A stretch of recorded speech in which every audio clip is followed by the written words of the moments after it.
Okay, good morning everyone.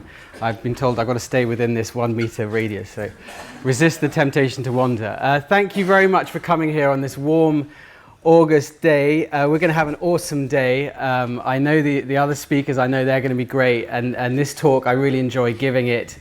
So we're going to have fun and explore some really interesting ideas.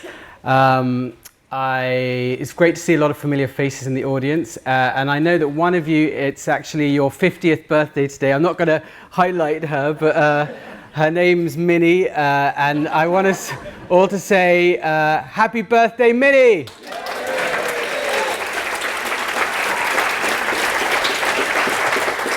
All I will say is she has red hair. See if you can find her during the break.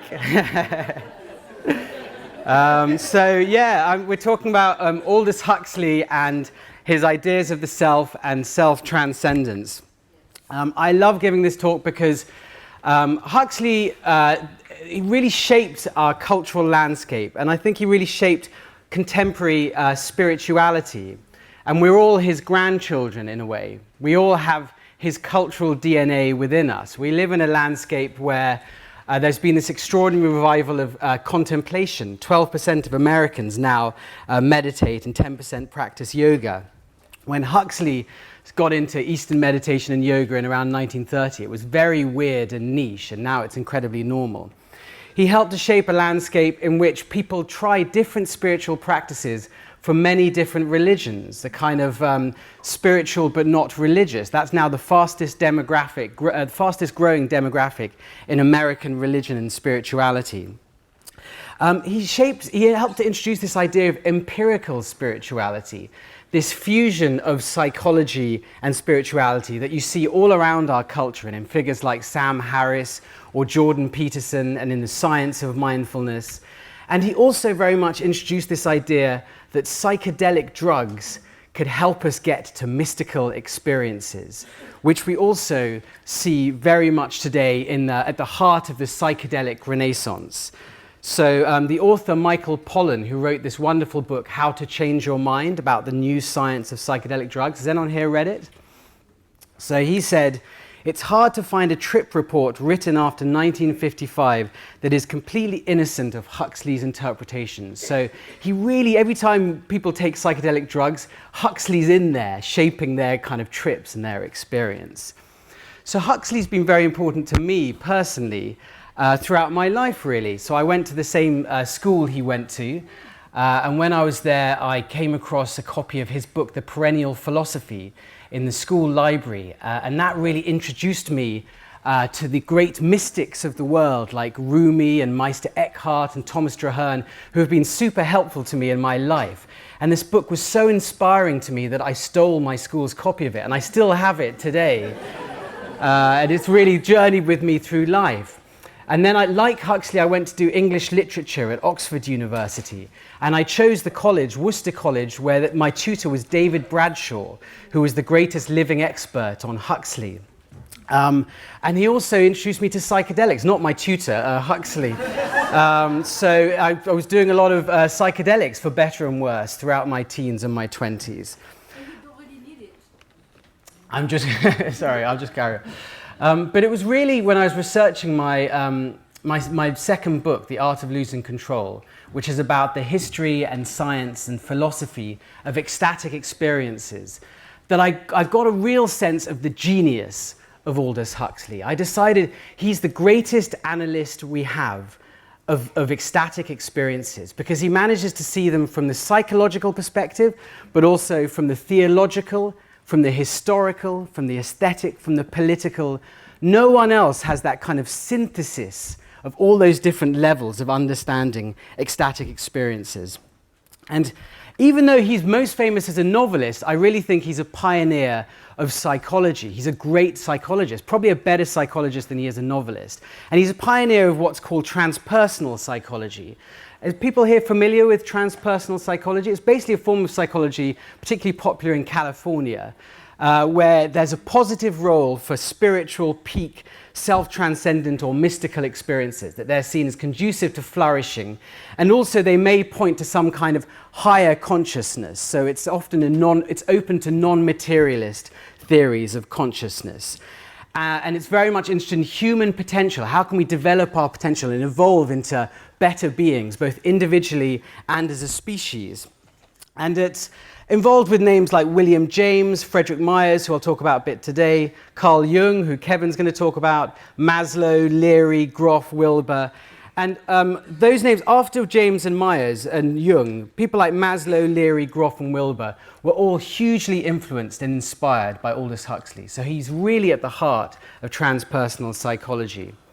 And not just as a theorist and as an analyst, but I also think that Huxley really shaped our minds today in Western culture, because he opened us to the idea of the benefit and the value of self-transcendent experiences. He shifted our attitude to mystical or ecstatic experiences. So Charles Tart, who's a psychologist, who's the leading psychologist of kind of altered states of consciousness, he said the publication of Huxley's Doors of Perception in, I think it was 1955, marked the beginnings, 53 actually, marked the beginnings of a turning point in popular opinion about the potentials of altered states of consciousness. So we changed our attitude to altered states of consciousness and saw them as something worth seeking rather than something terrifying and indicative of madness. And you can see that change actually in surveys. So the number of people who've said they'd had a mystical experience has risen since '62 from 22% to around 50% 10 years ago. I think it's probably a lot higher now. So it's interesting to think about how Huxley helped to open our openness to kind of mystical or ecstatic experiences. So what I'm going to do in this talk is take you on a kind of narrative journey through Huxley's fascinating life and show how his attitude to the self changed over the course of his life.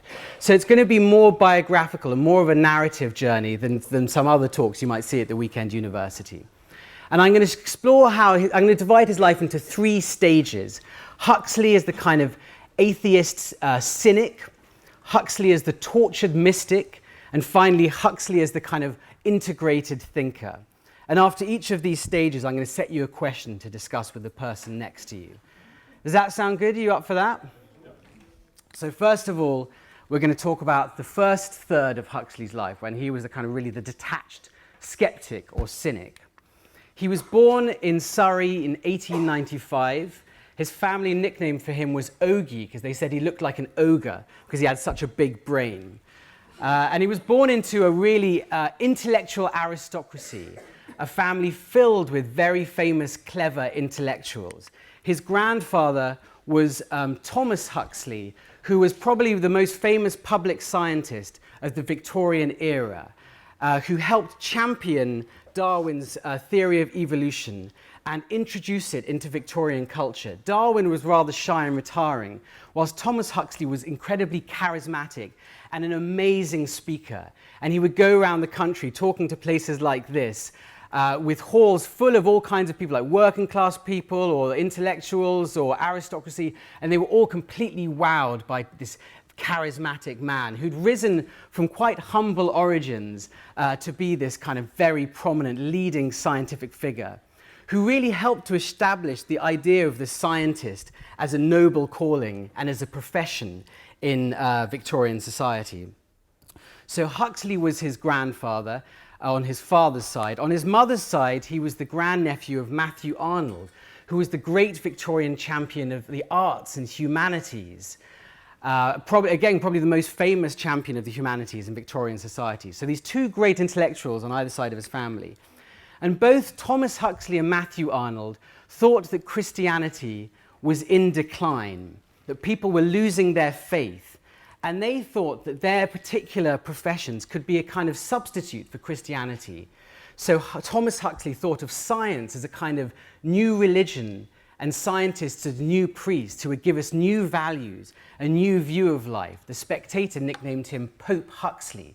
Whilst on the other side, Matthew Arnold thought culture could be a replacement for faith. That before we got our kind of faith from the church and from the Bible, but now we could get it from reading Wordsworth or Dickens or Homer. So they were kind of inventing these alternative new religions to replace Christianity.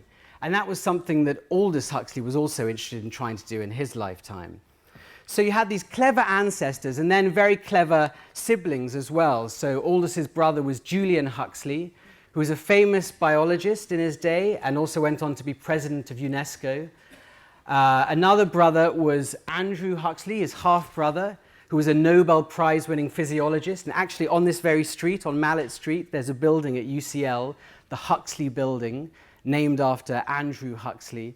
So, you know, pretty good genes in the Huxley family. They were pretty clever, and a lot of expectation on every Huxley. There was a family motto, Huxleys always get firsts. So you have a lot to live up to. But even within this very distinguished family, Aldous stood out as something special. His brother Julian would tell stories about how even as a child he stood out as a rather interesting, unusual creature. Julian says, as a child he spent a good deal of time just sitting quietly, contemplating the strangeness of things. His godmother once saw him gazing out of the window and asked him what he was thinking about. He looked round and said the one word, skin, and turned his gaze out through the window again. So Aldous always had this ability to kind of step out of habitual consensual reality and see the strangeness of it. His most favorite word throughout his life was extraordinary. How extraordinary. So he always had that ability to see the extraordinariness of the ordinary.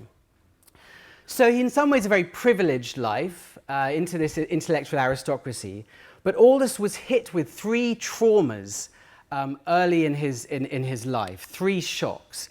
The first was that his mother died of cancer when he was 14. She was a very warm, loving, caring person, a teacher who set up a school. Aldous and everyone adored her. And when he was 14 and sent away to boarding school, she died very suddenly, which was a tremendous blow to him, obviously.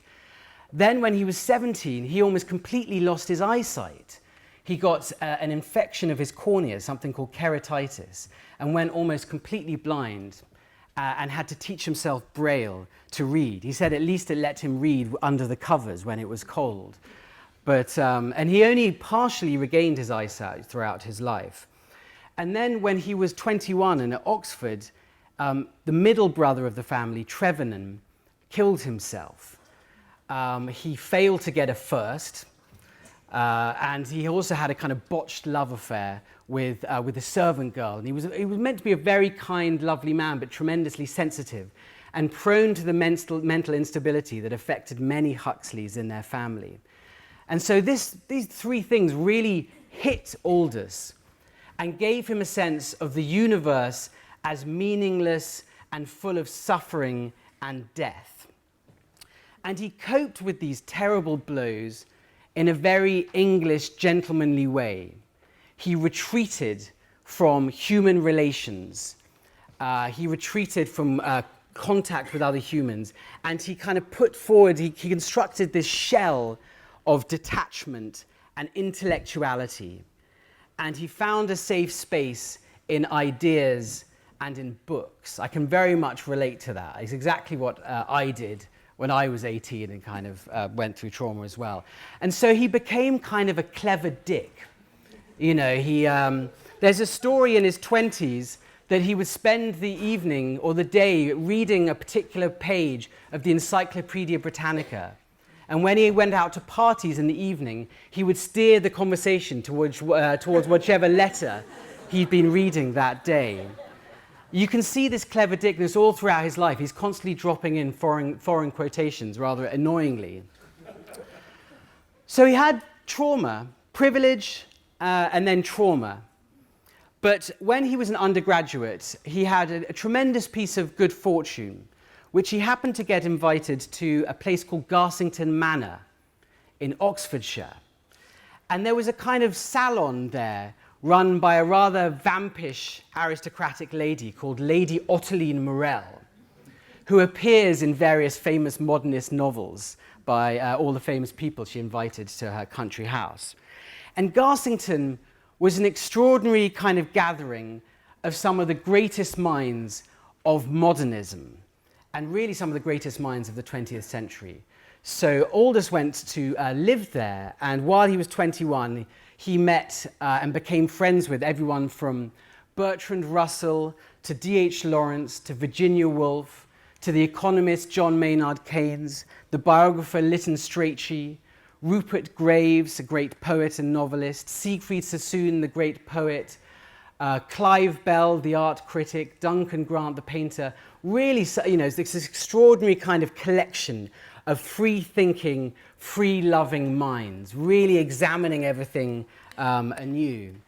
Here's a photo of him. He's the kind of tall boy with the silly moustache standing in the middle. There's Lytton Strachey, the biographer, with a big beard to his right. That's Bertrand Russell sitting down there. So this was an extraordinary kind of piece of luck for Huxley. It connected him to fascinating ideas and remarkable people who became friends his whole life. And it made him seem incredibly cool. He was this young man connected to this very cool scene, which was great for his literary career. While he was at Garsington, everyone was kind of jumping into each other's beds at Garsington. And while he was there, he met and fell in love with a young 16-year-old refugee from Belgium. This was during the First World War, called Maria Nice. And he fell in love with her and wooed her. And after a while, she finally decided to agree, and they got married. And they had a very happy marriage, but it wasn't a totally obvious partnership. He was this rather icy, detached intellectual. She was a very warm-blooded, passionate lesbian. So not the most obvious connection. And yet it kind of worked. She adored him and saw it as her role, her life role, to support this great artist in everything he did. Because Aldous was so impractical, kind of like an alien from another planet, in his own words. So she connected him to the human race and did an awful lot of things for him. She would drive for him. She was apparently an incredibly good driver and would drive their Bugatti around at kind of racing speeds. She would read to him, because he had terrible eyesight, and often write out his writings for him, cook for him, even arrange his affairs for him. He was so kind of awkward in English that he wasn't very good at chatting up people. So she would kind of, do the groundwork for him. And then when the relationship cooled, she would also break up for him. So really, a very dutiful and self-sacrificing wife. And often they actually shared lovers as well. So they had a kind of threesome for many years with a famous socialite and model called Mary Hutchinson. Mary Hutchinson, of course, was also having an affair with Clive Bell, the art critic. And of course, Clive Bell was also having an affair with Duncan Grant, the painter. And of course, Duncan Grant was also having an affair with John Maynard Keynes, the economist. To understand Bloomsbury kind of love lives, you really need a Venn diagram. And that actually doesn't have half of the kind of connections. So out of this milieu of free thinking and free love, the kind of modernist sexual revolution, he sprang onto the scene in the 1920s as a young novelist and had a big hit with early, that's his first novel, Chrome Yellow, that's his second, Antic Hay. And really, they were kind of a bit like Martin Amis was for my generation. He was very atheist. There was a headline in the Daily Mail about him, the man who hates God, very irreverent, very cynical, and kind of, just examining everything. His characters are constantly jumping into bed with each other, questioning marriage, questioning religion, not taking anything particularly seriously. His grandfather, Thomas Huxley, had said, look, Christianity may be in decline, but will stay very Victorian and respectable. And Aldous, his grandson, said, why? God is dead. Let's just do what we want. Let's just have fun. Life is meaningless, so let's enjoy ourselves. And that was actually tremendously liberating for his generation.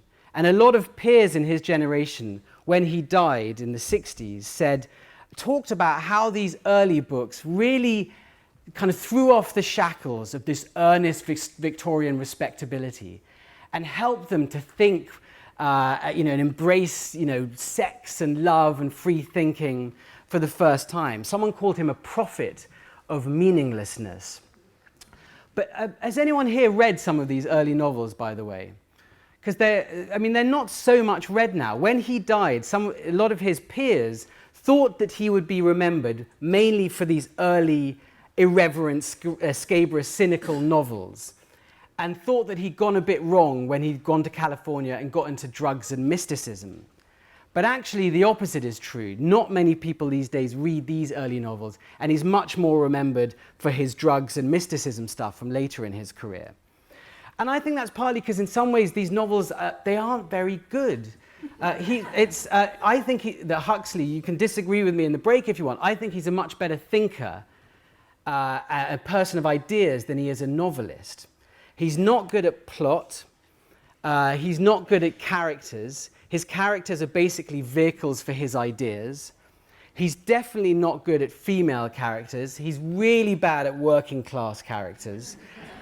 And also, he has a kind of elitism that you see in a lot of modernist intellectuals, a real disregard and contempt for the masses and for popular culture. He sees himself as a kind of highbrow. He was, the ultimate highbrow, the ultimate kind of embodiment of high culture. And he thought popular culture was just complete rubbish and a real threat. His grandfather, Thomas Huxley, who'd come from humble origins, had campaigned for universal education. But 2 generations later, Huxley, the grandson, the snob, thinks that universal education is a waste of time, that most working class people aren't capable of it, and that it's just a waste of time. He also thought that parliamentary democracy was kind of a waste of time at this point in his career. He called it a whorish old slut, so, not sitting on the fence there. And like a lot of modernist intellectuals, he was really worried at this stage in his life that stupid people were reproducing too much. And this was leading to deterioration of the genetic stock. And that was a very common opinion. There was actually a parliamentary act in the 1920s, led by Neville Chamberlain, or might have been the 1930s, I think it was the 1920s, about concern about the deterioration of our genetic stock, because supposedly mentally inferior people were reproducing more than mentally superior people. And Huxley in the 20s says, within 50 years we're going to be a nation of half-wits. This is what he thought. So of course, from the perspective of now, and after those kinds of ideas were seized on by the Nazis, that seems very offensive and even kind of quasi-fascist. So the Huxleys were quite into eugenics. Thomas Huxley was this great prophet of evolutionary theory, and then 2 generations later, Julian Huxley and Aldous Huxley were proponents of eugenics, the idea that governments should intervene in our kind of genetics to try and encourage the genetically fit to breed more and discourage the genetically unfit to breed less, both through what's called positive eugenics, where you encourage the fit to breed more. Perhaps there was one plan to get sperm from Nobel Prize winners and create a kind of genius sperm bank that people could draw on, and negative eugenics. So both of them discussed sterilization of the mentally unfit. So this is a picture of Julian Huxley giving a talk, which you can see online on hereditary, on the hereditary characteristics, and he shows one family where there's, and he shows the family tree where there's a large proportion of people with mental problems, and he says it would have been better if they had never been born. They just happen to be a working class family. And then another family, the Gielguds, family friends, where there's a high proportion of artistic excellence, and they just happen to be upper middle class, like the Huxleys. So in some ways, there's this idea of the Huxleys themselves as this kind of genetic elite. People like us should be allowed to kind of breed more. But actually, it's interesting to look back at Thomas Huxley, the grandfather, and in his famous book, Evolution and Ethics, written 2 years before Aldous was born, he very much said we should beware of this kind of eugenic politics.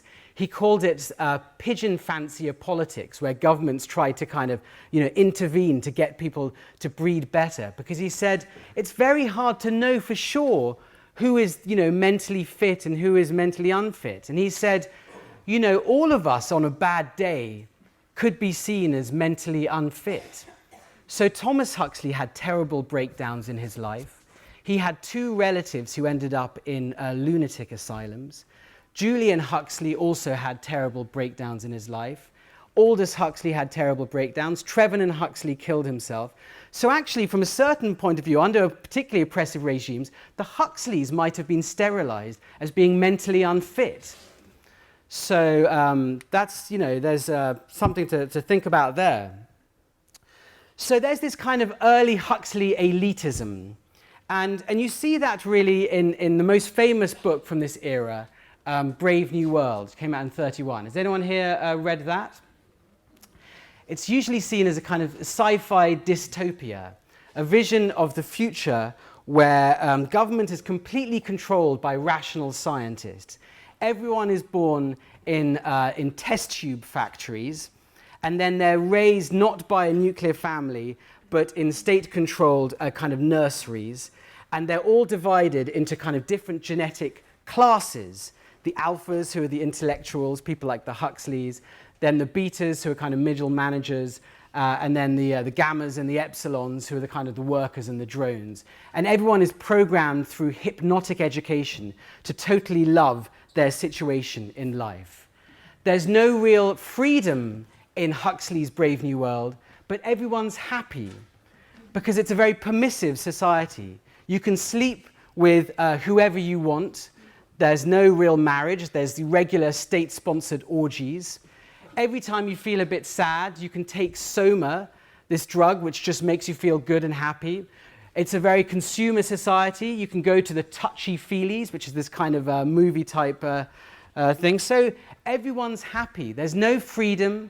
There's no real meaning, no sense of the development of the soul, but everyone's happy.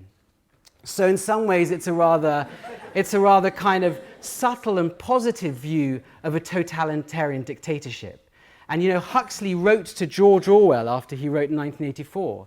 George Orwell, who'd been a former pupil of his, and they went to the same school, and he said, I think my vision of the future dictatorship is more likely than yours, where it's a kind of subtle dictatorship through pleasure.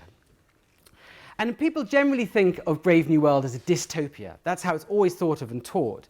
But actually, it's interesting when you look at Huxley's views from the 1920s and 1930s, he actually really agreed in a lot of the ideas that are in Brave New World. He was in the milieu of people like H.G. Wells, who's there with his brother Julian Huxley, and J.B.S. Haldane. He thought that society should be run not by democratic people, but by the experts, the scientists. He believed in a kind of one-world government, like H.G. Wells did. He believed in these kinds of eugenic policies. And he also believed in managing the masses. They weren't really capable of universal education, so just give them some kind of soma to keep them happy. And it's interesting to ask ourselves whether Huxley was right in his prophecies and whether we are already living in Brave New World. So certainly you're kind of seeing extraordinary advances in genetic editing.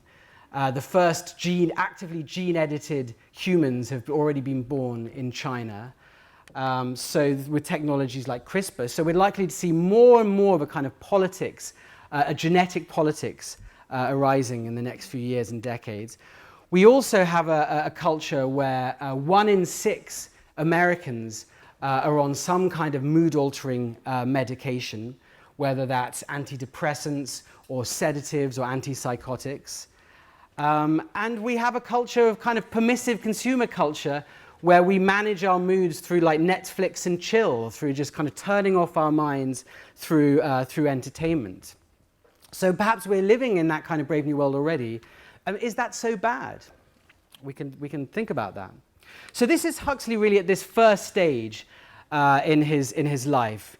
He has this underlying sense of the meaninglessness and suffering and darkness of the universe, but he takes refuge in arts and ideas. He's a bit of a clever dick, a bit of an intellectual, a bit of a snob. And his philosophy at this time, the most important influence on him in this time is his friend D.H. Lawrence. And D.H. Lawrence gives him this view of the self at this time, a kind of polytheistic view of the self. So basically, D.H. Lawrence thought the self is dark, mysterious, largely subconscious, and polytheist. What do I mean by polytheist? Well, Lawrence says, this is what I believe, that my soul is a dark forest, that gods, strange gods, come forth from the forest into the clearing of my known self and then go back, and that I must have the courage to let them come and go. So this is idea that there are these multiple powerful forces or gods within our subconscious, and we are not one self, but rather we have these forces within us, and we should allow them to come and go, rather than trying to be this one soul coherent self. And this is how Aldous Huxley describes his philosophy at this time. He says, he calls himself a life worshipper. Doesn't believe in God, but worships life. He says, the life worshipper, like Pascal, is not like Pascal, a man of principle. He doesn't have one principle that he rules his life by. He's a man of many principles, living discontinuously. He does not select one single being from his colony of souls and calls it his true self, and try to murder all the other selves. Each self, he perceives, has as good a right to exist as all the others.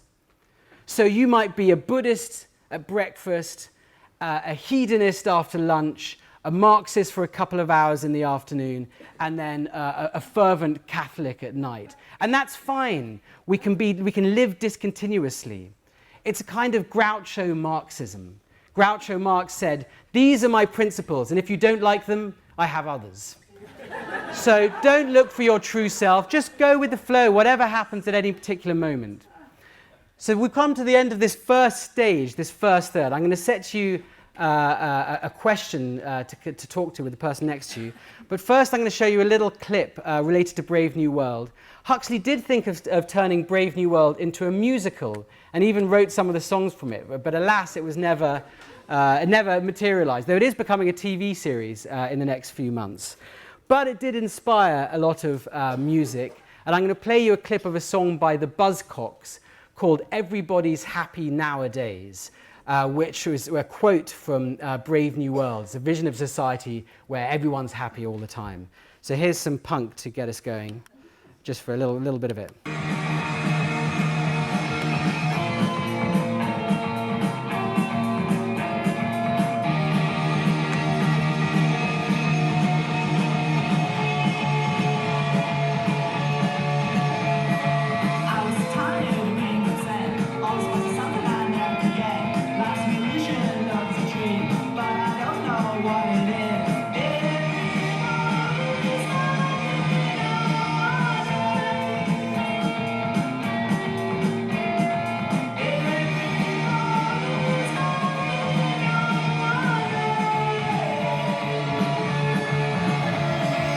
Okay, so this is the question I'd like you to discuss for 5 minutes with the person next to you. If you came with someone you know, even better if you discuss it with the person on the other side. Introduce yourselves, say hello, and then do you think we should seek one true self, is the question. Or should we accept and celebrate all our contradictory moods and impulses and sides of our personalities? So we'll discuss that for 5 minutes, and then there'll be a break where you can go and stretch your legs afterwards. Okay, great. Right, we're going to have a 5-minute break now to stretch your legs or loo break if you need it. Are there any burning questions at this point? I want questions of clarification. If there's anything I've said that you didn't, that isn't clear or you didn't understand. Yes. You said that we see Brave New World as like a dystopian future. Yeah.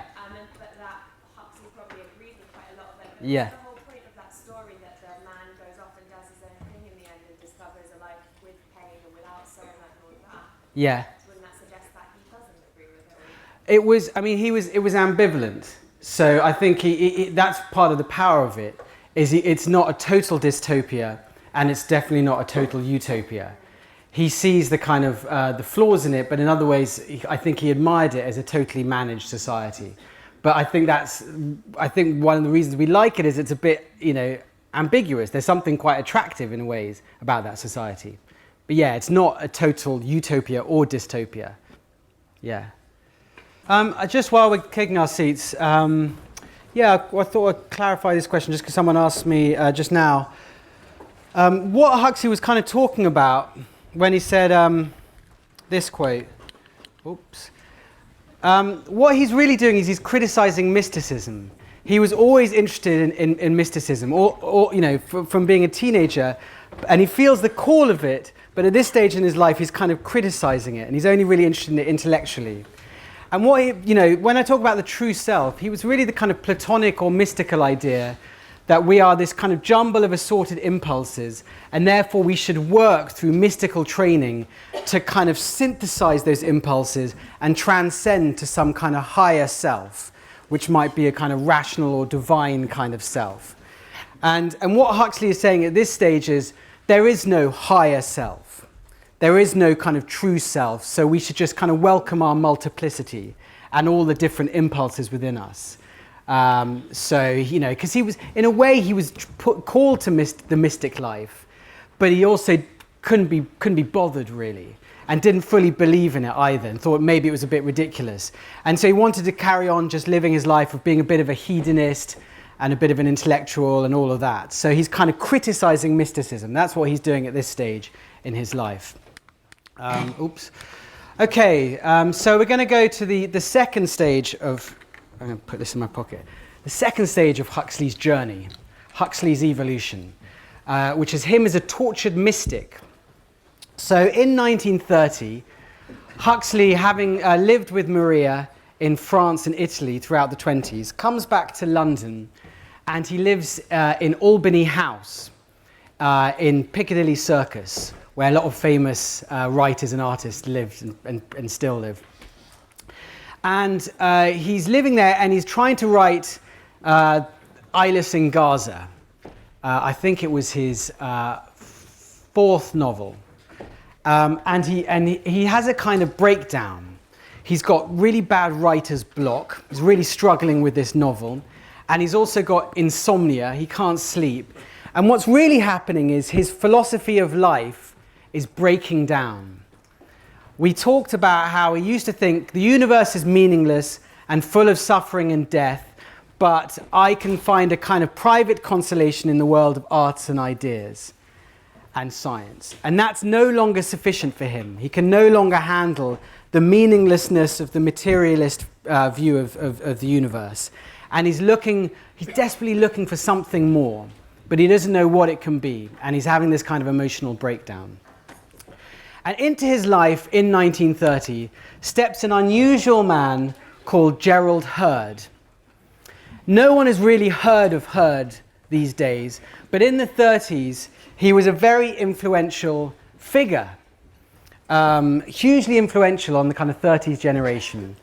And he was a kind of public science journalist. He was the BBC's first kind of dedicated science journalist on BBC Radio. Kind of the Brian Cox of his day. But unlike Brian Cox, Hurd was not a materialist. He was more of an idealist. He thought consciousness is fundamental. And he was into what today we would consider quite unusual bodies of scientific work. He was a member of the Society for Psychical Research, for example, and gave talks on kind of psychic research. He was also, he could get quite carried away and could entertain quite far out ideas. At one point he suggested the moon was inhabited by bees. So he was quite wild in a way in his thinking, but he was also incredibly charismatic and probably a much better speaker than he was a writer. Arthur Koestler said about Gerald Hurd, he's like a squid who escapes from people releasing ink so they can't follow him. And that reading his books was a bit like that. But in his books, which were very popular in the 30s, he kind of combined science and evolutionary theory with spirituality to try and create a kind of evolutionary spirituality, a bit similar to something like Sri Aurobindo was doing in India, if anyone's familiar with him. So he wrote a book, for example, called The Ascent of Humanity, which argued that humans' consciousness has evolved through different stages. Initially, we were in tribal societies where we were kind of connected almost like telepathically. We were one, unified tribal consciousness. Then we evolved into a kind of materialist, scientific, rationalist society, where we really kind of managed to exploit and control nature, but we ended up, through materialist theory, feeling rather separated from each other and from nature and also from kind of the divine. And that's the stage we're in now. In some ways, it's a very useful and important stage to go through, but it's also a stage of kind of separation and suffering. And Herd thought that we were going to evolve into a third stage of superconsciousness, a kind of higher consciousness, but which still with the kind of scientific and technological powers. And so he called this the ascent of humanity, which is similar in a way to Charles Eisenstein's book, The Ascent of Humanity, which also says we need a new story to take us beyond materialism and beyond separation. So similar idea, similar title, and in fact similar font as well. So there you go. So through Gerald Herd, Huxley gets introduced to meditation and starts to practice it and really finds it helpful in his crisis. And he writes excitedly to his friend T.S. Eliot, the poet, and says, there are very numerous techniques of meditation evolved at different times during the last 5 centuries. There are also a number of distinct techniques among the Indians, Chinese, and Tibetans. So you see, some intellectuals at that time, out of their emotional crisis, convert to a particular religion. T.S. Eliot converts to Anglicanism after writing The Wasteland. W.H. Auden converts to Christianity. But Huxley doesn't. He kind of converts to a kind of, a pluralist mysticism, looking at different techniques from different cultures rather than kneeling to one particular god. And he's also interested in testing out these different techniques with science. And that's very much the influence of Herd as well. So there's this kind of empirical spirituality there, combining the best of psychology with the best of ancient wisdom into a higher synthesis. He says to T.S. Eliot, a great deal could be done to make this immensely valuable spiritual training more easily available by someone who would systematically investigate which techniques were suitable to which individuals. One might hope to establish some sort of bridge between contemporary scientific thought and practice on the one hand and ancient Oriental thought on the other. So there in 1930 is the kind of, was it 36, is the groundwork of what will become the science of mindfulness, this huge field of research now. And Huxley and Herd are already talking about it in the 1930s. And of course, they weren't existing in a political bubble. This was the 30s, the era of the Great Depression, rising nationalism, rising extremist politics, whether that's violent communism or violent fascism. Even in the UK, we have Oswald Mosley and his brown shirts. Is in kind of Huxley's social circle. And this really, he goes to a Mosley rally as an observer in Olympia, and he sees the violence and the kind of the hatred, and it really turns him off that kind of elitism and almost proto-fascism that he had earlier. And he sees the dangers of this rising militarism and this rising nationalism across Europe. And he and Gerald Herd become leading figures in the peace movement, leading campaigners for pacifism. They go and give talks to thousands of people at the Royal Albert Hall, kind of preaching their philosophy of pacifism. And it wasn't just a kind of external political movement, because Huxley and Herd thought we needed to combine both the external politics of pacifism and resisting nationalism with a kind of inner politics and inner work, where we work on ourselves to heal ourselves using psychology, using spiritual training, to kind of tame the warlike tendencies within all of our subconsciouses. So Gerald Herd says, a psychological revolution is our only escape from material destruction and mental derangement. He said, if we want a more effective social order, we must produce better men. How? By giving them that training whereby the innate egotism of the best of today is transcended through what the mystic calls the vision of God. So this is their kind of solution as Europe marches to war. We need mass psycho-spiritual training for the people. And they thought that worked best in small meditation groups of about 12 or so. So Gerald Hurd was a teacher at Dartington College, down in, I think it's in Devon, where Schumacher College is as well. And they had a small meditation group there, and they would sit and meditate together and try to get into super consciousness, try to transcend their separate egotism. They also started a group, a small meditation group at Hurd's flat in London near Oxford Circus. And he and Huxley and their friends would sit there and meditate and try to concentrate into super consciousness.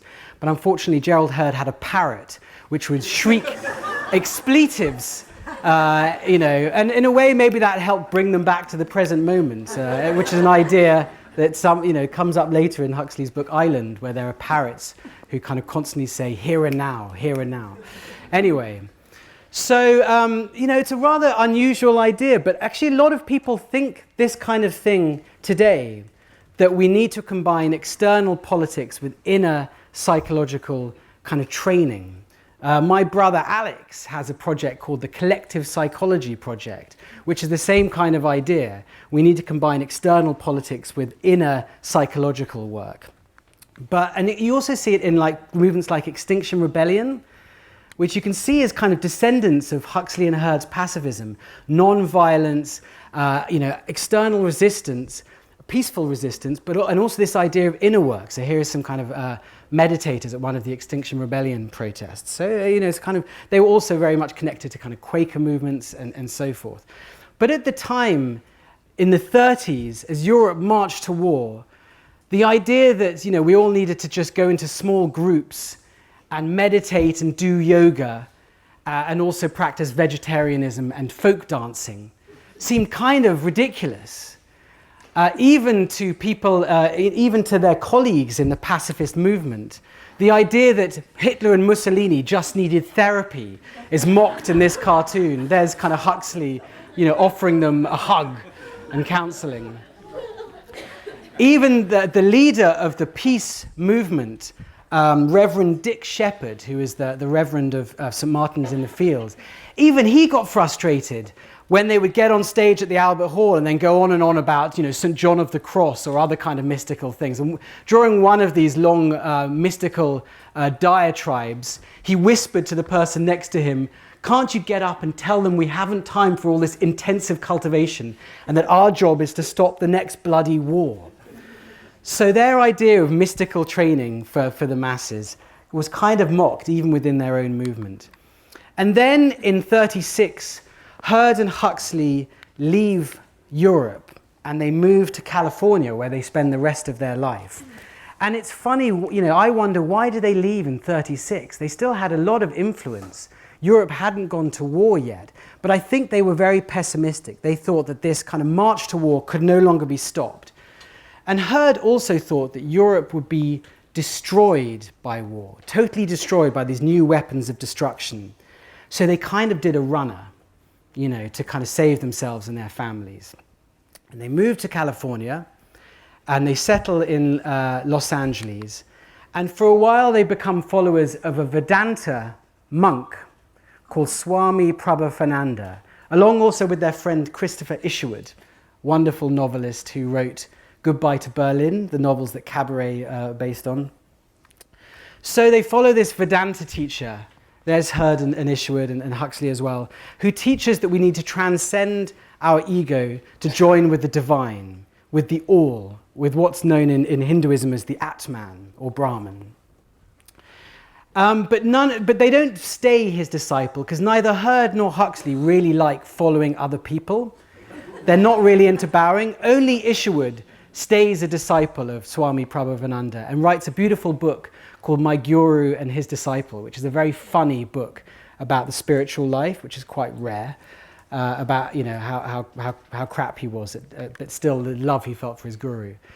Hurd, meanwhile, decides Swami Prabhavananda isn't sufficiently ascetic, because he smokes and has women around and takes it a bit too easy. So Gerald Hurd goes to set up his own commune, his own kind of religion, in Trabuco Canyon. Trabuco College, it's called. It will be a kind of combination between a college and an ashram, where everyone follows the mystical training he's laid down. And it doesn't really work, because he's not really a guru, He hasn't really attained any kind of enlightenment himself. And his followers resist the serious vows of celibacy they must take, and they all start shagging each other. So it falls apart after a few years. Huxley, meanwhile, kind of cools off Hurd because he and his wife think, who's Gerald Hurd kidding, trying to pretend to be this guru? And Huxley takes a rather different path and for a while becomes a quite successful screenwriter in Hollywood. He co-wrote the script for this version of Pride and Prejudice, for example. And he and Maria move in a rather extraordinary social circle in Hollywood. There's one story where they go on a picnic, and on this picnic is Krishnamurti, former leader of the Theosophists, who now lives in California and becomes a great friend of the Huxleys, Bertrand Russell, the philosopher, Charlie Chaplin and his wife Paulette Goddard, who are also great friends of the Huxleys, and some people think that Huxley had an affair with the beautiful Paulette Goddard, Marlene Dietrich, in drag, dressed as a man. Some people think she had an affair with Maria Huxley. Christopher Isherwood, and also a goat that they just brought along. And they go off for a picnic in the Hollywood Hills, and they trespass. And the sheriff comes to them, this extraordinary collection of minds, and says, "Can't any of you read?" Because there's a sign saying no trespassing. So they're in this rather remarkable, they're also great friends with Edwin Hubble and his wife, the astronomer, kind of remarkable life. And for a while they have quite a happy life in Hollywood, making some decent money. But then the Second World War breaks out. And there's these terrible feelings of guilt. They've left their family there, back in Europe. And they get a lot of criticism, the mystical expatriates from back in the UK. They're known as the Hollywood deserters. One headline says, "Gone with the wind up." So Huxley reacts with this kind of feeling of apocalyptic doom, and what he does is he retreats to the Mojave Desert and he writes the Perennial Philosophy. And this is his solution to the global crisis. And having been an anti-mystic earlier in his life, he now arrives at the idea, he completely embraces the idea that the ultimate purpose of human existence is the transcendence of your ego and the realization of your true self, which different mystical traditions would call God or Atman or the Tao or the Buddha nature. And this is actually the purpose of life and the purpose of human society. The good society is one that's conducive to this mystical mission, and the bad society is one that's antipathetic to it. And the idea of the Perennial Philosophy is that different religions have different kind of ideas of the good life and of names for God or the Tao, but at the heart of all these different religious traditions, at their mystical core, they all share the same idea, that all the great mystics of all the different world religions arrive at the same ultimate experience, the same ultimate mystical experience, which is beyond language, beyond forms. No kind of, God doesn't appear in any particular form. It's kind of pure light, beyond words, beyond emotion, and that all the great mystics arrive at this kind of same thing. And he thought that really the only solution for this terrible war he saw all around him is if we transcend our national and linguistic and cultural differences and all go to that top of the mountain, beyond, or at least if enough of us do, beyond differences of culture and language and form. We all arrive at that kind of pure light, consciousness, unitive experience, beyond any sense of I and you, kind of non-dual experience, beyond any sense even of you and God, just complete unitive consciousness. And that idea of the Perennial Philosophy, and this idea that there is some ultimate non-dual mystical consciousness, is of course hugely influential in contemporary spirituality and in contemporary psychedelic research. So I'm going to show you a clip by a psychedelic researcher. Actually, I'll show you a little bit of it. A psychedelic researcher called Rick Doblin, who's the founder of a psychedelic research organization called MAPS, talking about how the only hope for humanity is if we all have this kind of non-dual mystical experience. What is this new manner of thinking that he's talking about?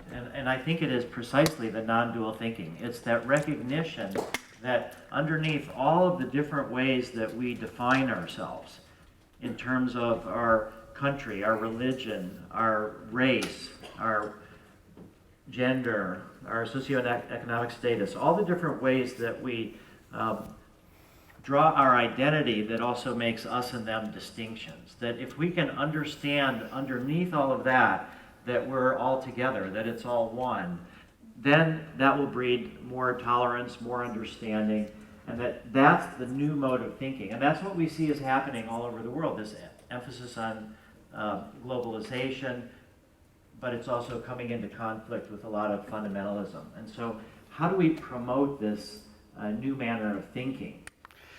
So I love the perennial philosophy. I've still got my copy of it. I still feel a lot of sympathy with it. But there have been criticisms of Huxley's idea of the perennial philosophy and its popularity in contemporary spirituality.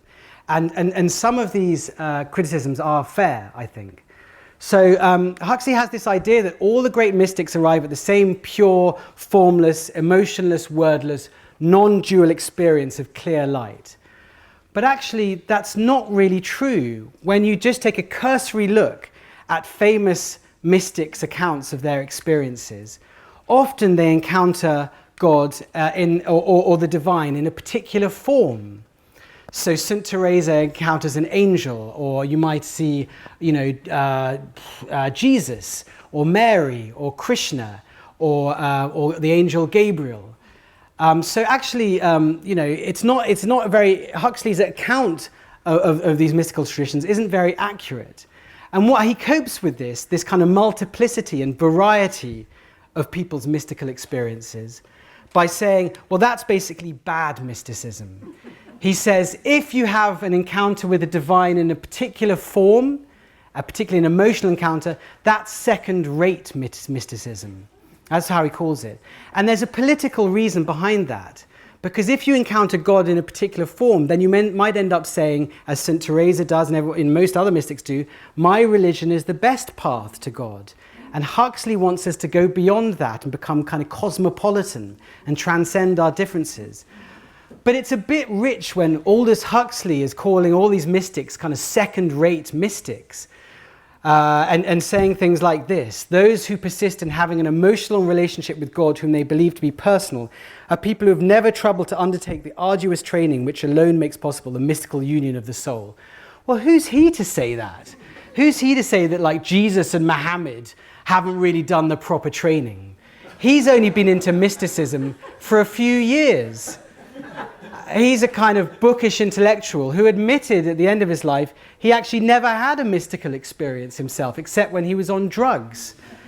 So the problem about that kind of, his theory, is it leads to a ranking of mystical experiences. All kind of religions are one and true, but some are more true than others, and some mystical experiences are more true than others.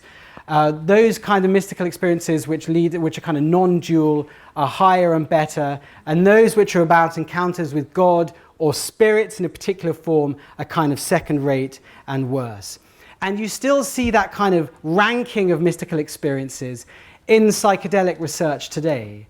So at the most famous psychedelic lab in Johns Hopkins, they give people magic mushrooms and ask them to score their mystical experiences. And if they have a kind of Huxleyan unitive non-dual experience, they get 10 out of 10. But if they have an encounter with the divine in a particular form, they only get about 6 or 7. So there's the same kind of ranking. So that's one problem with this perennial philosophy. It's not quite fair to the variety of people's ecstatic or mystical experiences. And it leads to this ranking, which is a bit arrogant because he didn't have any first-hand experience. It's also a rather solitary, individual, and bookish form of spirituality. There's Huxley alone in the desert with his books. No community, no rituals, no elders or guides, no songs, no festivals, just him and his books. So it's rather individualistic and rather intellectual still. He's still trying to work it out with his brain. And it's also, as he discovered, incredibly arduous. You saying that we all have to go through this incredibly hard mystical training? It's so hard. I mean, that was considered only for the virtuosos, for the very few, only for like a tiny percentage of people within monasteries and nunneries, let alone the general population. We should all go through that hardcore training. And that kind of, underestimation of how hard the mystical path is led to a political pessimism. if he thinks that the only hope for humanity is we all ascend the mountain of mysticism, then there isn't much hope for humanity and isn't much hope for society. And you see that political pessimism in books like Grey Eminence, which he wrote in 41. It's a good novel, but it's basically about a mystic who gets into politics and is completely corrupted by it. And the moral is, if you're a spiritual person, just steer clear of politics, because it'll destroy you. Retreat to the desert. You can see the political pessimism also in the book Ape and Essence, which he wrote in 48, where basically the world is overrun by savage, bestial impulses, and there's no real hope for us. Now I'd like to, this is the end of the second third, and I'd like you to discuss just for 2 or 3 minutes this question. I'm sorry, the break was a bit longer than I thought. Do you agree with the perennial philosophy and the idea that all the great mystics are talking about the same ultimate experience? Take 3 or 4 minutes to share your thoughts with perhaps the person on the other side than the previous break. Off you go. I'm going to look at the last stage of Huxley's life. Can you hear me okay? Yeah.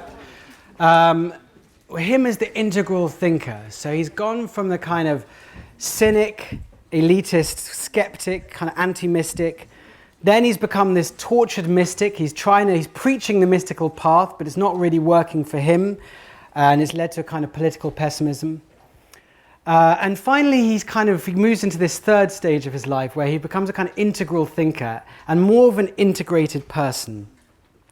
The people who knew him, said that they noticed he seemed to become softer and happier and more emotionally available in the kind of last years of his life, more at peace with himself. His daughter-in-law, Ellen Hovde, said, I think as he got older, he's one of the few people who got more open and more available rather than closing down and becoming more set in his ways. I think by the time he died, he was very young. And it's interesting to think why that was. And partly, I think it was Maria and Maria's love and their relationship and wonderful marriage, helped to ground him and kind of save him really from his intellectualism and soften through the years and decades that hard armor and shell of intellectualism and rationalism. But that was exhausting for Maria, and really because she was so much kind of taking care of Aldous as a kind of little, kind of boy adult really, that she died in the early 50s of cancer. It was pretty much kind of worn out as well. And then Aldous married a younger woman, Laura Archera, who was a violinist and a therapist. And she refused to kind of bow before the altar of Huxley's genius and kind of more left him to get on with his life. And there were a few accidents, like, he fell off the road and into a ditch one time when he was off walking on his own, and his friends were rather worried about him. But on the whole, it was good for him. It made him kind of, grow up a bit more and depend less on a carer. And he became a little less fragile and a bit more robust. And they also, all the work he was doing helped really to integrate him. They were kind of, in some ways classic Californians, open and into every new thing that came along. They were very into neuro-linguistic programming and hypnosis. Milton Erickson, the founder of NLP, said that Huxley was a very skilled hypnotist, and their friend Stravinsky said that Huxley cured him of his insomnia through hypnosis. They were also quite open to Scientology. L. Ron Hubbard was an occasional visitor to their house before he, really went off the reservation.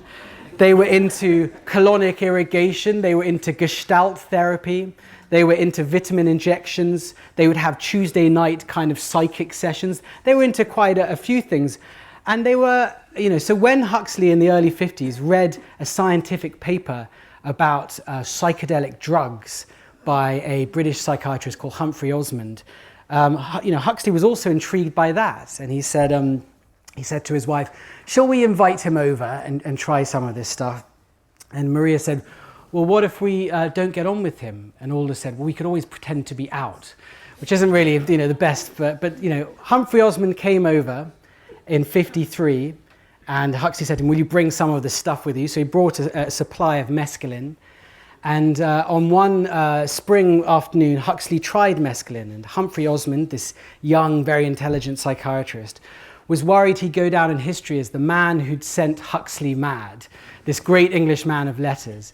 But luckily, Aldous had a great trip and really enjoyed himself. There he is, looking out. That's Humphrey Osmond took that while he's on mescaline. So he had a grand old time of it, and really finally thought, he finally had this mystical experience that he'd been looking for since 1930. Finally, on mescaline, he had a taste of that kind of beyond rational, analytical thusness that he'd been reading so much about. And he becomes part of a kind of network of people experimenting and thinking about psychedelics in the 50s, before it really went mainstream. He and Gerald Hurd become friends again. Hurd is very into psychedelics too, and introduces it to Silicon Valley. He's the first person really to introduce psychedelics to Silicon Valley executives, and people started using it to kind of, improve their innovation and productivity and so on. So that was already going on in the 50s. Another part of their network was someone called Captain Al Hubbard, this extraordinary Canadian who may have worked for the CIA and was also a kind of uranium trader. And he at one point had the largest supply of LSD in the world. He was also a very serious Catholic, and he would give people LSD and then wave pictures of the Virgin Mary in front of them to see if they could convert them. So they would go get together for occasional afternoon sessions and try mescaline, and then later psilocybin, magic mushrooms, and then later LSD. I don't know if this photo was taken before or after one of their sessions, and compare their results in these kind of rather kind of personal, informal circles. But then Huxley goes public with their findings, and he writes The Doors of Perception in 1954. As his friend Alan Watts put it, he let the cat out of the bag. And this book caused a sensation. Here's this great man of letters, a grandson of the famous scientist Thomas Huxley, saying that drugs lead to mystical experiences. That if you take a drug, you can have a similar kind of experience to what the great saints and mystics of the past had. And that seemed outrageous and even profane. The idea that just by taking a chemical, you can just take a shortcut to where St. Francis or St. Teresa took decades and decades to get. A kind of materialist reductionism of the ecstasy of saints in a way. But Huxley defends that idea. He points out that humans have always altered their chemistry with drugs to gain spiritual experiences. Around that time, Westerners discovered magic mushrooms and discovered that they were used in these divine rituals in South America, or peyote, or ayahuasca. We also alter our chemistry through, Huxley pointed out, through things like chanting, or fasting, or sensory deprivation. These are all ways of altering our physiology in order to alter our consciousness and open us to the divine. Sometimes it could be negative. Of course it can be negative, absolutely. And maybe he underestimated that. He also said, just because an experience has biochemical conditions, like say fasting or self-flagellation or putting yourself in a cave, it doesn't mean it's nothing but biochemical. We can alter our physiology in order to alter our consciousness, and that may open us to different realities. And he pointed out that psychedelics, like other types of ecstatic or mystical experience, seem to improve people for the better, seem to enhance their kind of openness to the world. He said, the man who comes back through the door in the wall after taking psychedelics or other kinds of ecstatic experience will never be quite the same as the man who went out. He thought it was particularly useful for intellectuals like him, because psychedelics helped kind of short-circuit their overthinking rational brains. Even when he was getting into mysticism, he couldn't help but analyze it. So he thought academics should take psychedelics to get out of their heads, to get beyond their brains. And it really helped him in that. On one of his trips, he finally kind of grieved for his mother and broke down sobbing. He finally got through to those emotions that he'd buried so many decades before. So it helped him to become more of a rounded person. Though, of course, he was still very much a kind of intellectual as well. So he meets Timothy Leary, and they work together on trying to work out a kind of script to guide people on their trips. And this is what Huxley comes up with. He says, I think the best way of doing the job would be to ask us a series of questions. For example, Eckhart defined God in operational terms as the denial of all denials. What is your feeling about this? Well, I don't understand that now, let alone if I was on LSD. It would completely confuse me. So he's still pretty intellectual. But we have to remember that for Huxley, psychedelics were just one route, one technology, one technique. He didn't, later on, his kind of follower, Timothy Leary, who was very inspired by Huxley, turns LSD into a kind of religion, where it's the only way to the divine. And there were articles saying, in the 60s, if you haven't taken LSD, you can't really have a spiritual life. That wasn't what Huxley thought. Huxley thought of it as part of a kind of, grander ecosystem. But I want to show you a little bit of footage of Huxley. He and Laura would record themselves on trips. And this is him on LSD, and he has a bit of a discussion about Timothy Leary.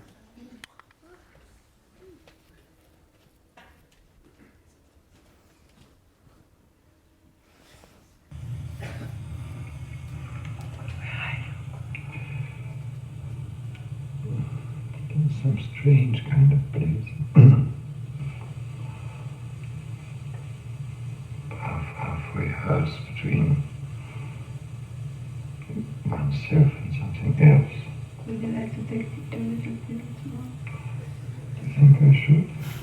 Even if I went somewhere completely different, would that be the solution? No, that's right. Yes, but it doesn't solve the problem of having to be completely oneself, completely something else at the same time, which is the whole secret of life.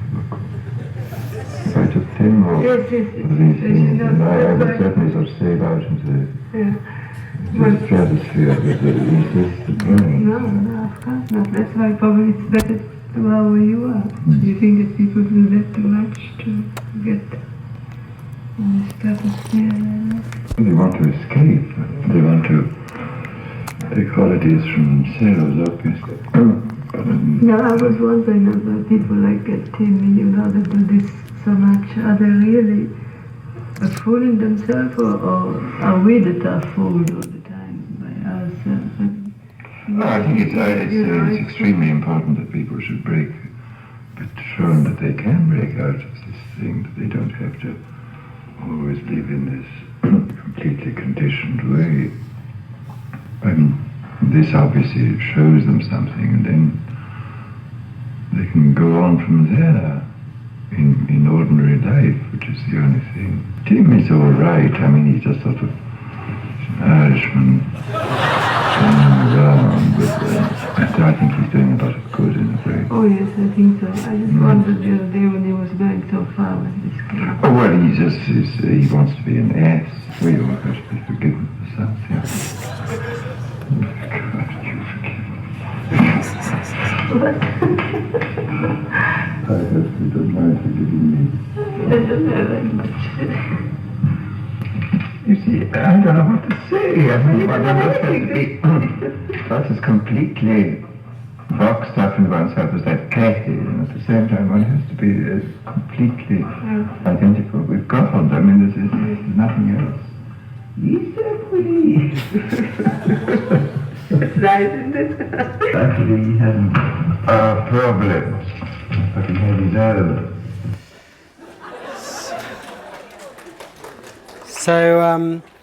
So really you have to understand his writings about psychedelics within his broader theory of self-transcendence. And that's what I want to just describe to you now, and why I think he's the greatest analyst we have of self-transcendence.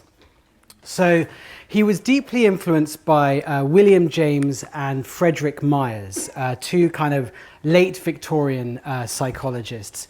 And Myers really was the first psychologist, no one's really heard of him now, he's a British psychologist, to put forward the theory of the subliminal self, of the subconscious, long before Freud and Jung. He says that basically our conscious ordinary ego is just a little bit of us, and we have this much greater self, which is mainly subliminal. And down there in the subliminal mind are certainly kind of primitive, savage impulses, as Freud would later argue. But they're also what Myers called potentialities, untapped reservoirs of power, powers of healing, for example, powers of creativity. Think about how artists will go into kind of trances to tap their creativity. Powers of maths, powers of memory, perhaps even powers like telepathy, which was a word that Myers coined. And both Myers and James thought that perhaps when we have ecstatic experiences, we open to the subliminal mind and we can tap into these potentialities, though there's also dark stuff there. And maybe through the subliminal mind, we connect to the divine. So both James and Myers, and later Aldous Huxley, believed in what Huxley called mind at large, a kind of super consciousness, the divine, and that we can go through the kind of subliminal mind and connect with the divine, both connect with each other and also to the divine. And Huxley thought that humans have a deep-seated urge to self-transcendence. There's always something in us that knows that our ordinary everyday ego is just a construction, just a useful construction to navigate our environment. But we know that we're so much more than that. And the challenge is, how do we tap into that something more? So there's a yearning to go beyond our ordinary everyday egos because it's boring and claustrophobic and depressing to be stuck in there. But so that's why most cultures at most times in history have had ecstatic rituals. By ecstatic, I mean ways to go beyond your ordinary self and connect to something greater than you. And we had these ecstatic rituals for healing, to kind of get out of our stuck, claustrophobic, ruminating ego, for connection, to go beyond our separate selves and feel connected to each other and nature and to the divine, for meaning, to sense that we're part of the universe, and also for fun, because it's just fun to get out of our heads as well. But Western culture has a problematic relationship to ecstasy. So Huxley was really a pioneer of the history of emotions, of the history of consciousness. And he saw that we have pathologized ecstatic experiences. If you look back at kind of ancient Greek and Roman culture, there were places for ecstasy. It was seen as dangerous, but also very positive sometimes. Likewise in Christian culture. But what happened since around the Enlightenment was a pathologization of ecstasy. Psychiatrists and materialist thinkers had said, when you think you're connecting to the divine, that's just your imagination or you're just mad. So this is a patient of an asylum in Paris, the Salpêtrière Asylum. She was a patient of Jean-Martin Charcot, a pioneer of psychiatry. And Charcot said that ecstasy was just a symptom of hysteria, of a brain disorder. So he took photos of hysteric patients in these kind of ecstatic postures and put them side by side with, saints, pictures of saints, and say, look, you see how similar they are? So he said that Charcot said that all the great saints and mystics of the past, from Socrates to Muhammad to St. Francis, were just suffering from a brain disorder. So, of course, not necessarily. So there was this pathologization of it all through our culture. As a result, we all grew up in that culture. And so we're afraid of going beyond the ego because our culture puts so much emphasis on staying in control and being autonomous and so on, being these autonomous individuals. So we're afraid of surrendering to something beyond us in case we go mad and we can't come back. So as a result, Huxley says there is a taboo around spiritual experiences. We still have occasional spontaneous moments of ecstasy because our habitual ego is just a construction. And occasionally the light breaks through the windows, but we don't talk to other people about these experiences, Huxley said, in case they send us to the psychiatrist. We just keep them to ourselves. And that's, I would say, true. And instead, we've created these toxic substitutes, Huxley said, because we still need holidays from ourselves. We still need holidays from the ego, but we create toxic substitutes for the genuine kind of mystical ecstasy. Things like, he called it downward transcendence. We annihilate ourselves with opiates or alcohol, for example, just to kind of turn off the chatter in our minds, get out of our heads, but basically through ego annihilation. Or, he said, we kind of worship science and gadgets or consumerism and get into a kind of trance through that. So that's another kind of toxic substitute. Or he said nationalism was the great religion of the 19th and 20th century. Nationalism and war he called the great intoxicant. We get beyond our separate egos and get into the crowd and feel that sense of purpose and narrative and worship for our leader and demonization of our enemies. And we're seeing that resurging more and more across the world. So how do we make Western society more open to healthy self-transcendence? This was what he wondered. And he became more positive at the end of his life. And he traveled around America and around the world, talking to audiences and talking to universities about developing human potentialities. This is him giving a talk at MIT to thousands of students. So in the late 50s and early 60s, he goes out and spreads the message of how to become more whole and integrated, how to develop ourselves. And he put forward what he called integrated education. He thought we needed to change our educational system, which at the moment only talks to our rational, analytical minds. And he tried to put forward an alternative kind of holistic curriculum. And he taught it actually at the University of Santa Barbara, and you can read it in this book, the course he taught. And in this course, he tried to connect all the different aspects of society. So he went from the kind of the psychological, giving his students basic psychological tools for well-being, to the political, talking about kind of nationalism and the danger of nationalism, to the aesthetic, talking about different ideas of beauty and the arts, to the mystical, talking about spiritual experiences, all the way to the ecological, talking about changing our relationship to nature to save ourselves from ecological catastrophe. Because Huxley and his brother Julian were warning that we were living beyond our means in nature and over-consuming natural resources. They were warning that in the 1930s. They were early environmentalists. His brother Julian, in fact, founded the World Wildlife Foundation. So they thought that we needed to be taught more about living in balance with ecology, and everyone at university and in education should be taught that, and we still haven't worked that out. And he also talked, it wasn't just a rational kind of model of society, he also thought we needed ecstatic cults of dancing to kind of let go and balance both the rational and the non-rational within us. There's a little video there, but it's on YouTube if you Google Huxley and ecstatic cults.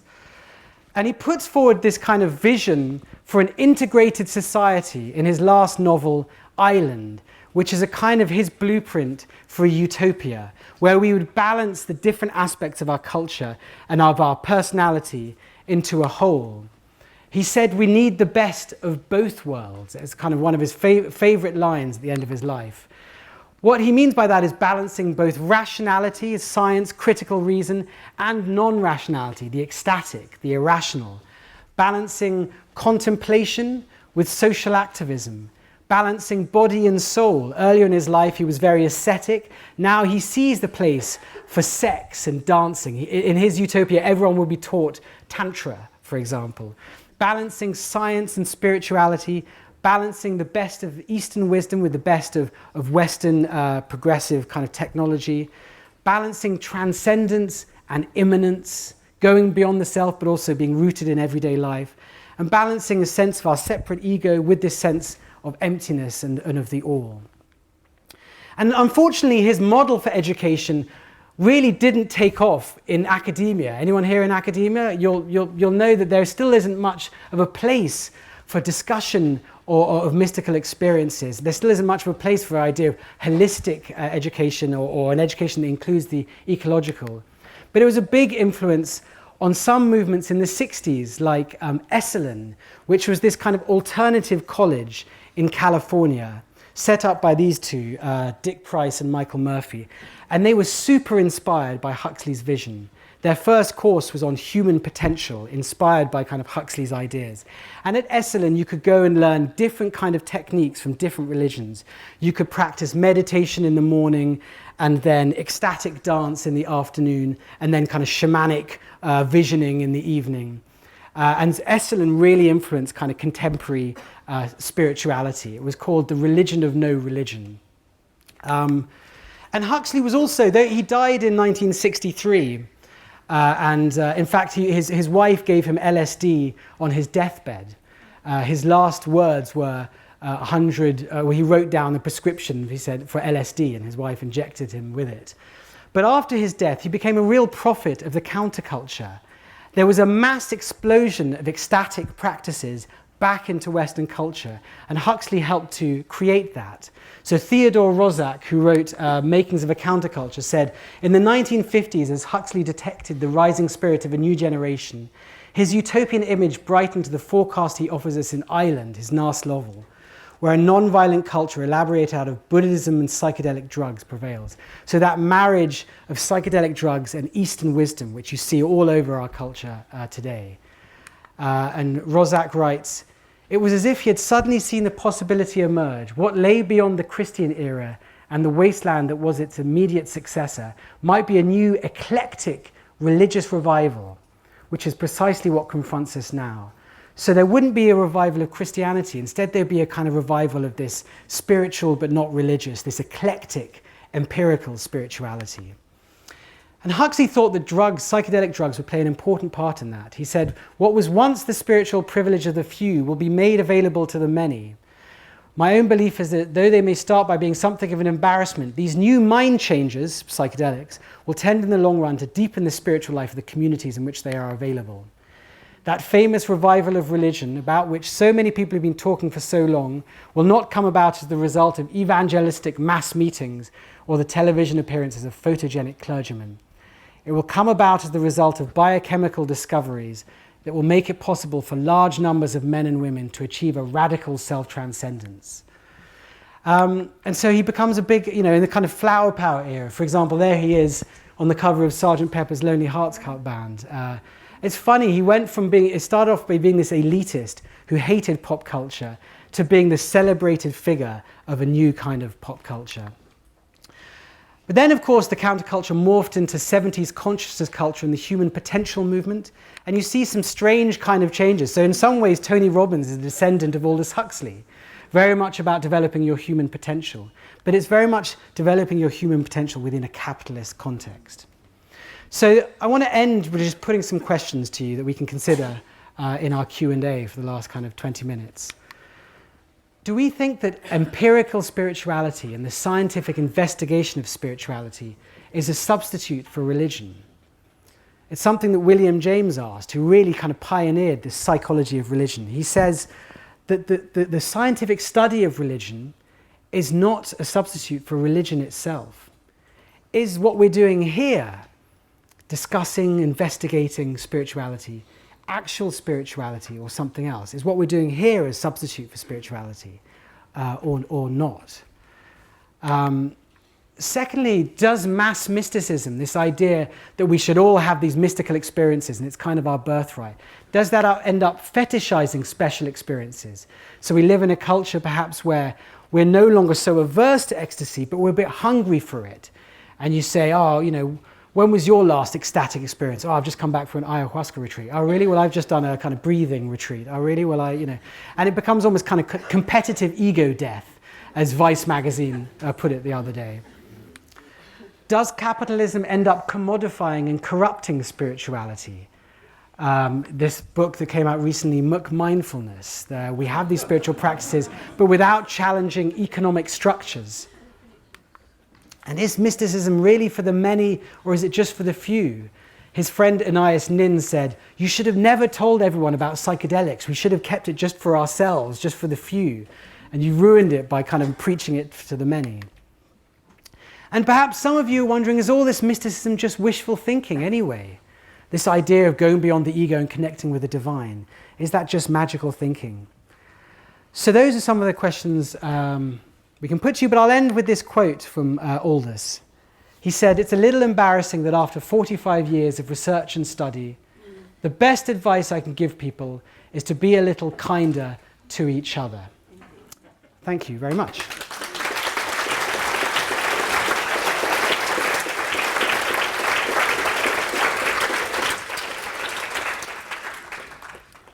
So we've got a microphone here, and yes, I welcome your questions or comments.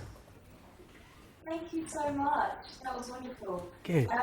I'll lead into my question rather than do that thing where I just talk for 10 minutes. I wondered, do you say, in your opinion, or from what you've researched and read, do you think that we are all born with a capacity for self-transcendence and that elevation of self, and then it's our upbringing and experiences within the social construct of the system that then brought that, and then we have to revive it, or it's that we're sort of born with an innate desire for safety and an innate desire to be in the construct, and then life introduces you to self-transcendence or you have an experiencing, and that brings out the desire to start uncovering it.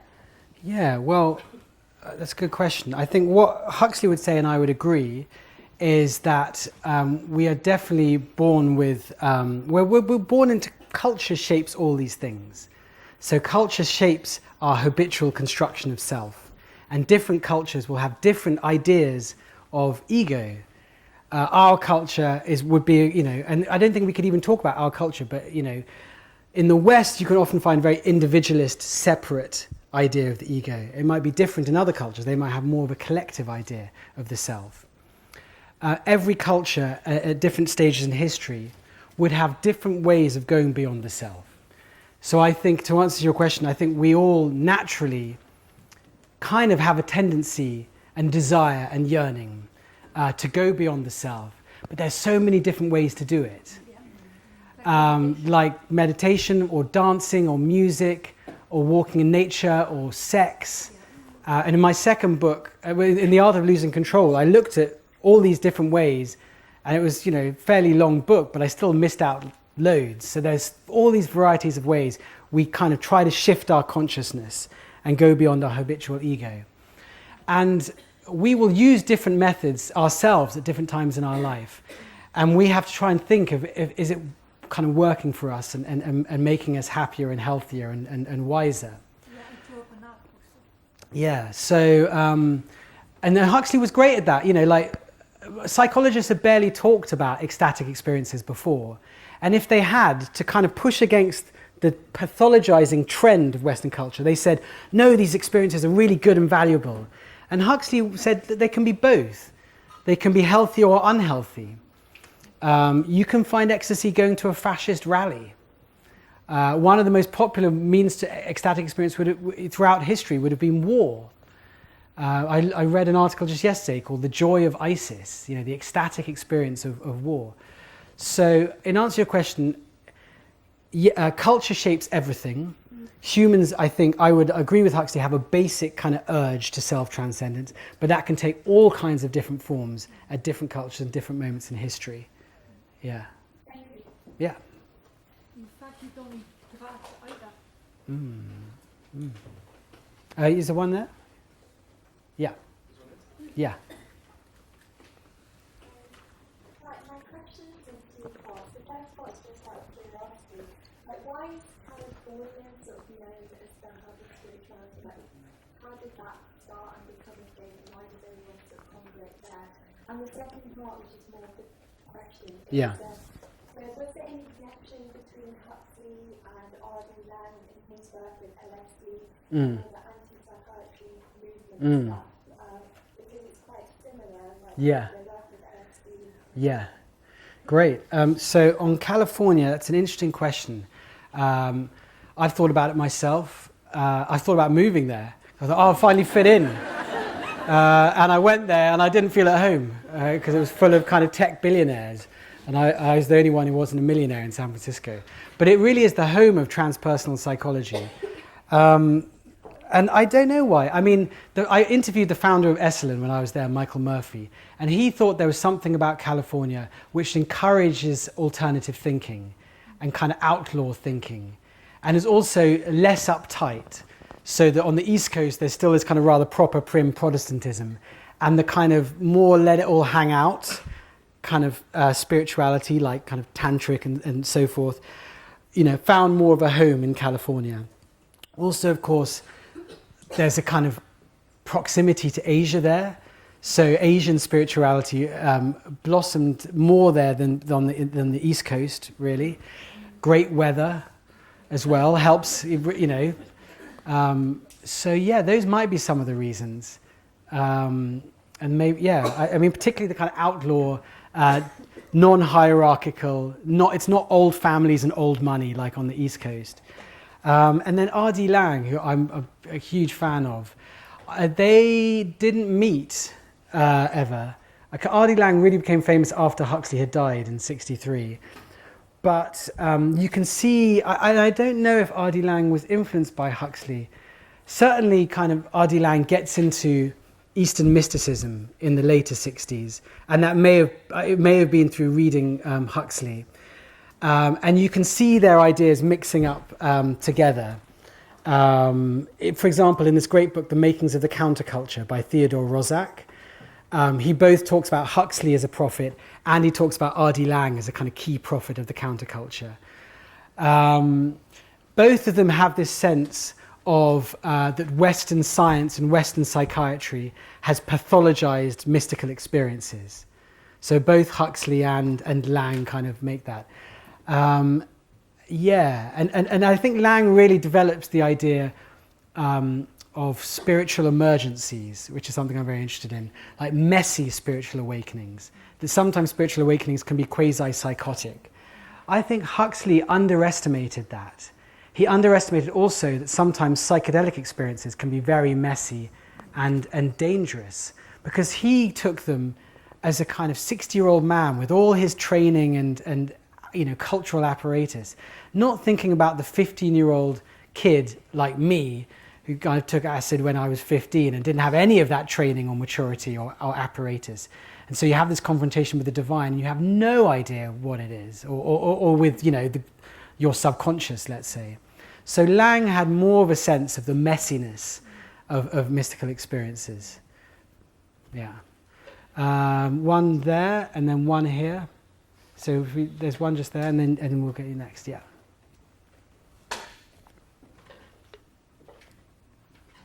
Thank you very much, it was really fascinating. My question is also in two parts, I'll be as brief as possible. Yeah. One is, did Huxley ever have anything to say about addiction? And as a follow-on from that, was there any contact or overlap between Huxley and the founders of the 12-step recovery movement, Bill Wilson and Right. Bob Smith, maybe? Yeah. Certainly he thought that, you know, he kind of talked about holidays from the self, ways that we get out of our claustrophobic ego. And he thought there was a risk of any of those routes beyond the ordinary ego becoming addictive and compulsive and kind of false gods, where instead of using, say, drugs or literature as a way kind of to true mystical union, it becomes an end in itself. And you get addicted to drugs, say, or addicted to books, or addicted to music. Any holiday from the self, any ecstatic technique can become addictive. So it reminds me of what Martin Sheen said, that addiction is a misguided search for transcendence. In terms of links to AA, Gerald Hurd had links and was friends with Bill Wilson. And Hurd talks about AA as a kind of prototype of a new religion. Small groups of about 12 people, you know, coming together to kind of go beyond the ego and surrender to a greater power, without any formal kind, with a kind of non-hierarchical structure. So he was very impressed by AA and thought of it as a kind of new type of religion. And I believe it might have been Hurd, or it might have been someone else, who gave Bill Wilson LSD. And at one point, Bill Wilson was thinking of making LSD part of AA process. And it didn't happen. But there's definitely things you can read on that. There's a book called Distilled Spirits, which is about Hurd and to some extent Huxley and Bill Wilson. Yeah. I recognise a lot of what Huxley has gone through. I had a lot of challenges from childhood right up to to now and trying to search for the meaning of life, this magic. And I get the sense now, I'm now 70, I've several years of looking at this, and I get the sense of the way society is going now, thinking of the mystical experience, so we've actually got it upside down. I get the sense that we actually transcend into duality. We start from nothing, like before we're born, we get a sense of there's no judgment, no nothing, and suddenly we're facing with duality. And we transcend into that. And I think this is what God is. There is such a universal sense, is searching for to try and know itself. So it creates duality to know itself. So what I'm saying now is just a suggestion that actually instead of superconscious is actually super unconscious. Okay. Going back to looking at things from a non-dualistic point of view. Okay. So this gives me a much more comfortable way of looking at the whole problem of this. Okay. Because I had this huge problem of learning difficulties as a child. My short-term memory was challenged, and I took a lot longer to learn something. So I tended to learn things by understanding rather than just information storage. Okay. Which has helped me understand or see the world in this kind of way. That I think everything is, the way we talk about it now, is kind of upside down. Thank you very much. Okay. I mean, like I would need to talk to you more about it. But do we take one more quick last question? Does anyone have a burning one? Is it a question? Okay. Do you want to? I think that's all we have time for. Oh, come on. Just ask one more question. Go for it. Thank you. So I guess a field that was relatively undeveloped during Huxley's time was neuroscience. Yeah. Even today it's relatively basic, but anecdotally, Yeah. relatively reproducibly you can demonstrate that Yeah. the architecture of the mind or biochemistry fundamentally affects the self Right. and our understanding. So I guess my question to you is, if we forecast far enough into the future, we might come to a place where we could almost have an engineering understanding of the self. I wonder what you think in that scenario, how that affects this whole idea of mysticism and consciousness and what that would be like. Well, Huxley had coined the phrase neurotheology, and later on Leary, as kind of neuroscience became to be better known in the 60s and beyond, thought of it as that we are self-programming machines, that we can learn to hack, to understand our systems, physical systems, neural systems, chemical systems, and to hack them in ways that enhance our kind of powers and our capacity for both kind of, I guess, agency and connection to each other and perhaps to some kind of super consciousness. So I think that's how Huxley would think about it. I think he would be fascinated by the advances, but I don't think it would necessarily, see them as undermining his case. He'd be interested in how our new neuro knowledge can help us kind of understand how to enhance our potentialities. I think that's how he'd think about it. Okay, I've got some books. I'm a writer, so I do try to make 50p a book in royalties. And I've got one on Greek philosophy, one on the kind of philosophy and history of ecstatic experiences, where I really learned about Huxley, and then my new little one, which is about kind of ayahuasca tourism, and I'll just be outside to sign them. And that's my website, and I have a free newsletter. Thanks a lot.